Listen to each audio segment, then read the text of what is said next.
few weeks ago, I was in my studio in Paris, and the phone rang, and I heard, "Hey, JR, you won the TED Prize 2011. You have to make a wish to save the world."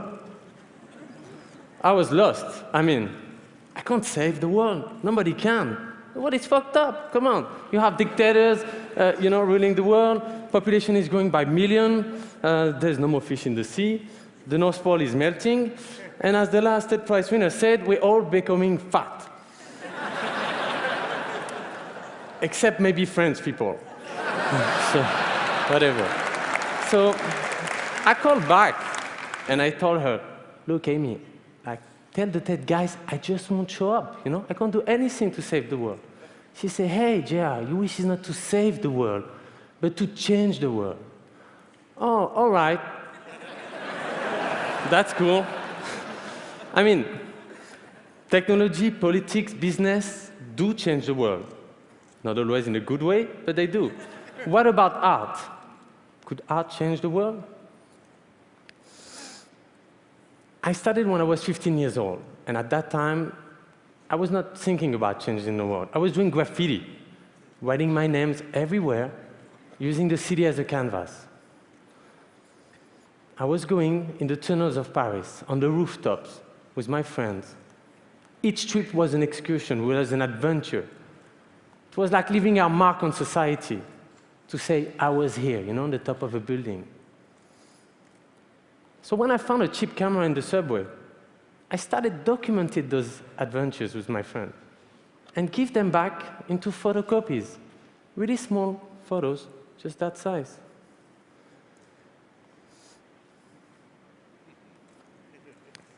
That's how, at 17 years old, I started pasting them. And I did my first expo de rue, which means sidewalk gallery. And I framed it with colors so you would not confuse it with advertising. I mean, the city is the best gallery I could imagine. I would never have to make a book and then present it to a gallery and let them decide if my work was, nice enough to show it to people. I would confront it directly with the public, in the streets. So that's Paris. I would change, depending on the places where I would go, the title of the exhibition.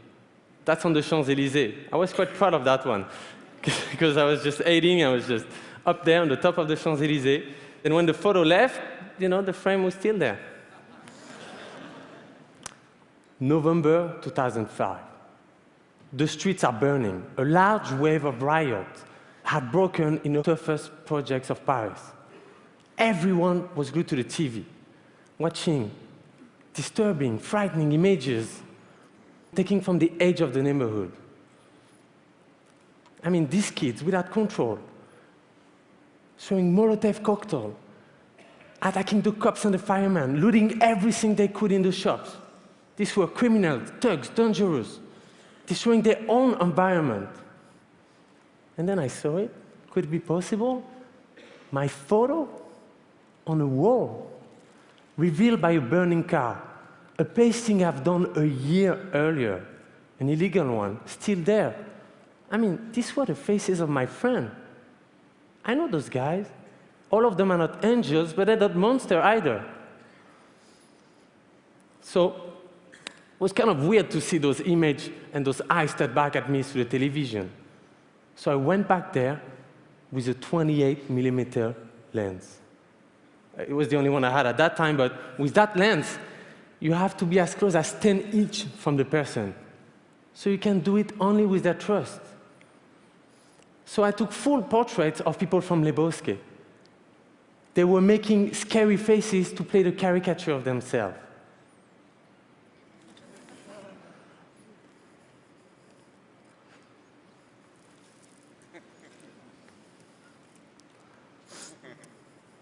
And then I pasted huge poster everywhere in the bourgeois area of Paris with their name, age, even building number of these guys.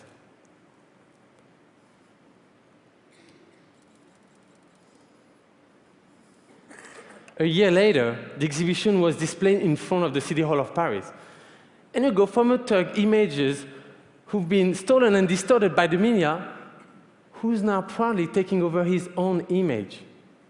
That's where I realized the power of paper and glue.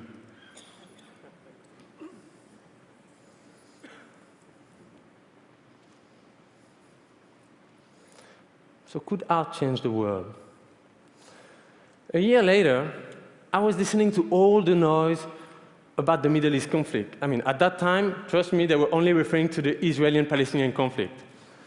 So with my friend Marco, we decided to go there and see who are the real Palestinians and who are the real Israelis. Are they so different?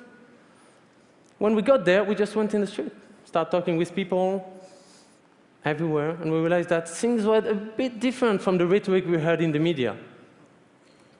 So we decided to take portraits of Palestinians and Israelis doing the same jobs. Taxi driver, lawyer, cooks. Ask them to make a face as a sign of commitment. Not a smile that really doesn't tell about who you are and what you feel. They all accepted to be pasted next to the other.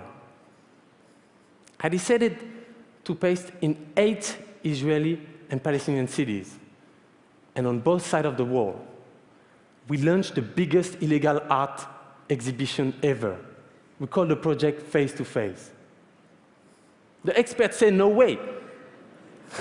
the people will not accept. The army will shoot you. The Hamas will kidnap you. We say, OK, let's try and push as far as we can. I love the way that people will ask me, how big will be my photo? Oh, it will be as big as your house. When we did the wall, we did the Palestinian side. So we arrived with just a ladders, and we realized that they were not high enough, you know? And so a Palestinian guy said, OK, calm down, no way, I'm going to find you a solution. So he went to the Church of Nativity and bring back an old ladder that was so old that it could have seen Jesus being born. We did face-to-face with only 6 friends, 2 ladders, 2 brushes, a rented car, a camera, and 20,000 square feet of paper. We had all sorts of help from all walks of life. OK, for example, that's Palestine. We're in Ramallah right now. We're pasting portraits, so both portraits, in the streets in a crowded market. People come around us and start asking, what are you doing here? Oh, we're actually doing an art project, and we're pasting an Israeli and a Palestinian doing the same job. And those ones are actually 2 taxi drivers. And then there was always a silence. You mean you're pasting an Israeli face, doing a face right here? Yeah, that's part of the project. And then I would always leave that moment, and we would ask them, so can you tell me who is who? And most of them couldn't say. So. We even pasted on Israeli military tower, and nothing happened. When you paste an image, it's just paper and glue. I mean, people can tear it, tag on it, or even pee on it. Even some are a bit higher for that, I agree, but the people in the street, they are the curator, The rain and the wind will take them off anyway. They are not meant to stay, but exactly 4 years now after, the photos, most of them are still there. Face to Face demonstrated that what we thought impossible was possible. And you know what? Even easy. We didn't push the limit. We just showed that they were further than anyone thought. In the Middle East, I experienced my work in places with not much museum. So the reaction in the street were, kind of interesting. So I decided to go further in this direction and go in places where there is 0 museums. When you go around in these developing societies, women are the pillars of their community. But the men are still the one holding the streets. So we're inspired to create a project where men will pay tribute to women by posting their photos. I call that project Women Are Heroes. When I listened to all the stories everywhere I went on the continents, I couldn't always understand the complicated circumstances of their conflict. I just observed. Sometimes there was no words, no sentence, just tears. I just took their pictures and pasted them. Women Are Heroes took me around the world, most of the places I went to, I decided to go there because I've heard about it through the media. So for example, in June 2008, I was watching TV in Paris, and then I heard about this terrible thing that happened in Rio de Janeiro, in the first favela of Brazil named Providencia. 3 kids, that was 3 students, were controlled by the army because they were not carrying their papers, and the army took them. And instead of bringing them to the police station, they bring them to an enemy favela, where they got chopped into pieces. I was shocked. All Brazil was shocked. I heard that it was one of the most violent favelas because the largest drug cartel controls it. So I decided to go there. When I arrived, I didn't have any contact with any NGO. There was none in place. No association, no NGOs, nothing. No eyes witness. So we just walked around, and we met a woman. And I showed her my book, and she said, you know what? We're hungry of culture. We need culture up there. So I went up, and I started with the kids. I just took a few photos of the kids, and the next day I came with the posters, and we pasted them. The day after I came back, they were already scratched. But that's okay. I wanted them to feel that the art belongs to them. Then the next day, I held a meeting on the main square, and some women came. They were all linked to the 3 kids that got killed. There was the mother, the grandmother, the best friend. They all wanted to shout the story.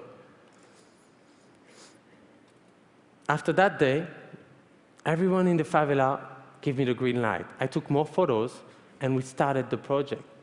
The drug lords were kind of worried about us filming in the place, so I told them, you know what, I'm not interested in filming the violence and the weapons.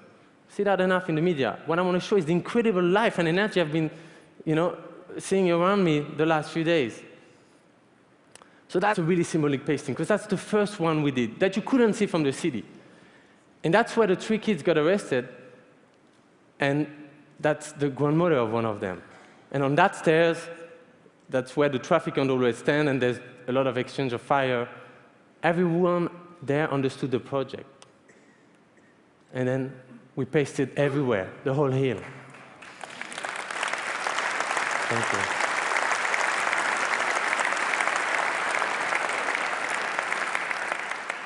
What was interesting is that the media couldn't get in. You should see that. They would have to film us from a really long distance, by helicopter, and then have a really long lens, and we would see ourselves on TV pasting. And they would put a number, please call this number if you know what's going on in Providencia. We just did a project and then left. So the media were like, oh, so how can we know about the project? So they had to go and find the women, and get an explanation from them. So you create a bridge between the media and the anonymous woman. We kept traveling. We went to Africa, Sudan, Sierra Leone, Liberia, Kenya. In war-torn places like Monrovia, people come straight to you. They want to know what you're up to. They keep asking you, what is the purpose of your project? Are you an NGO? Are you the media? Art? Just doing art? Some people question, why is it in black and white? Don't you have color in France? Or, they tell you, are these people all dead? Some who understood the project will explain it to others. And to a man who didn't understand, I heard someone said, you've been here for a few hours trying to understand, discussing with your fellows. During that time, you haven't think about what you're going to eat tomorrow. This is art. I think it's people's curiosity that motivates them to come into the project, And then it becomes more. It becomes a desire, a need, an amount. On this bridge, that's in Monrovia, ex-rebel soldier helped us pasting a portrait of a woman that they might have been raped during the war. Women are always the first one targeted during conflict. This is Kibera, Kenya, one of the largest slums of Africa. You might have seen images about the post-election violence that happened there in 2008. This time we covered the roof of the houses, but we didn't use paper. Because paper doesn't prevent the rain from leaking inside the house. Vinyl does. Then art becomes useful. So the people kept it. You know what I love is that, for example, when you see the biggest eye there, there's so much houses inside. And I went there a few months ago, photos are still there, and there was missing a piece of an eye. So I asked the people, what happened? Oh, the guy just moved. It's there on. When the roof were covered, a woman said as a joke, now God can see me. You know, when you look at Kibera now, they look back.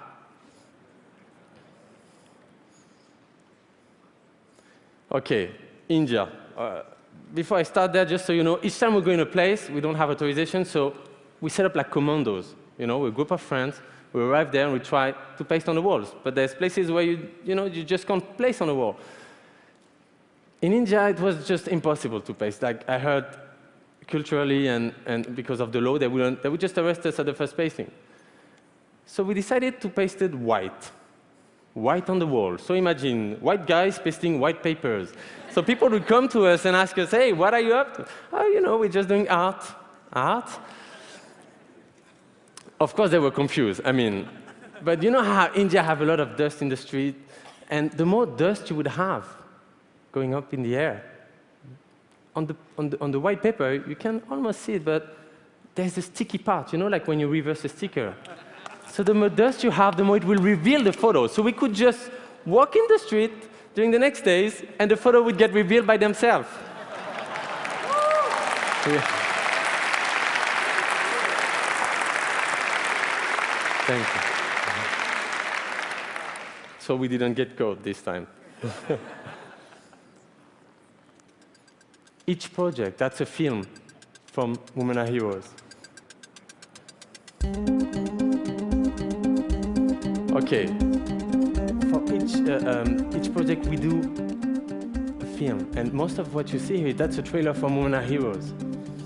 It's images, photography, taken one after the others.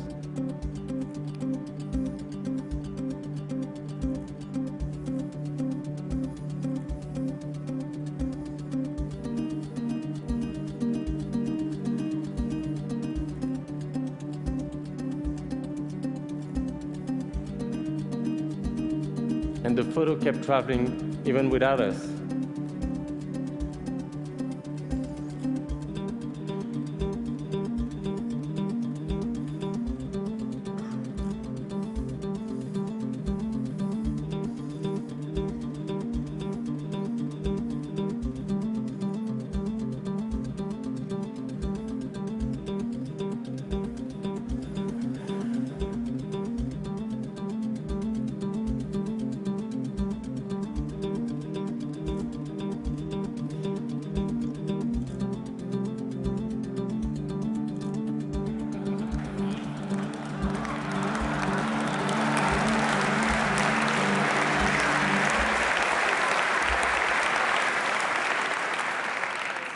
Hopefully you'll see the film and you understand the scope of the project and what the people felt when they saw those photos. Because that's a big part of it. There's layers behind each photo, behind each image. There's the story.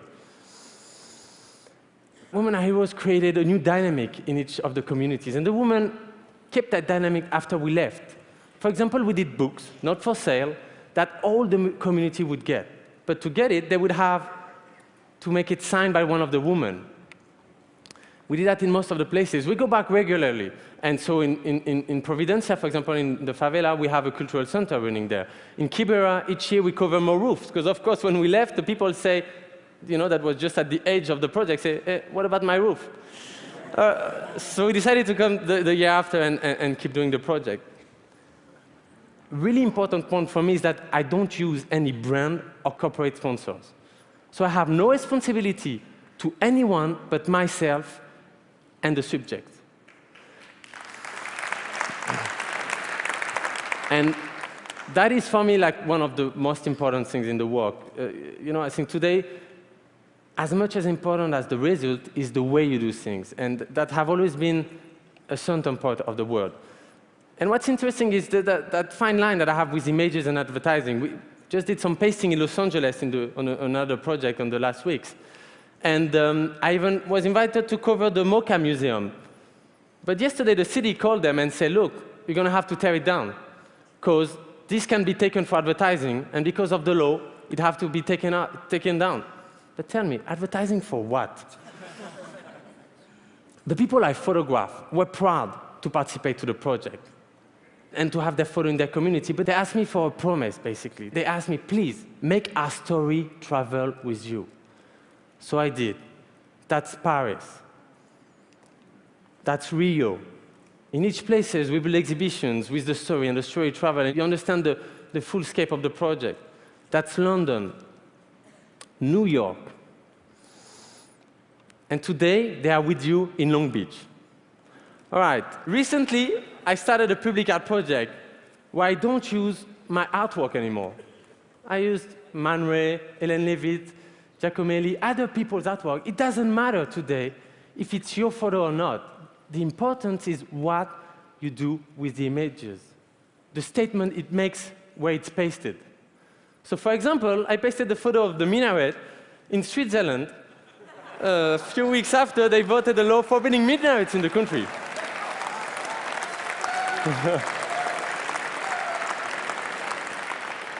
This image of three men wearing gas masks were taken in Chernobyl originally, and I pasted it in southern Italy, where the mafia sometimes bury the garbage under the ground. In some way, art can change the world. I mean, art is not supposed to change the world, to change practical things, but to change the perceptions. Art can change the way we see the world. Art can create an energy. Actually, the fact that art cannot change things makes it a neutral place for exchanges and discussions, and then enables it to change the world. When I do my work, I have two kinds of reaction. People say, oh, why don't you go in Iraq or Afghanistan? It would be really useful. Or, how can we help? I presume that you belong to the second category. And that's good, because for that project, I'm going to ask you to take the photos and to paste them. So now my wish is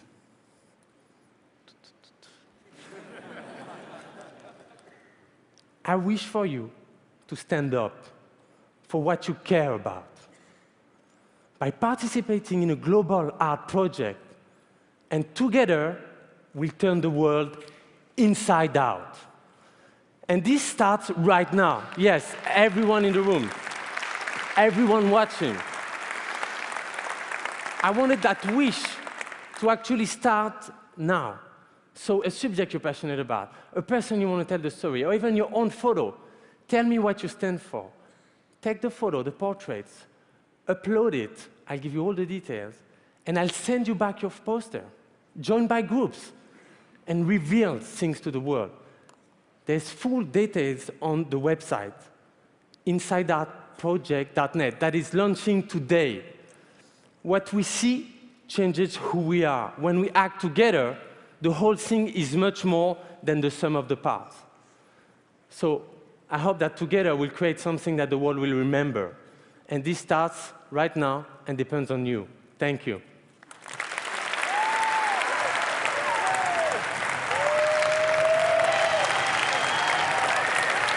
Thank you.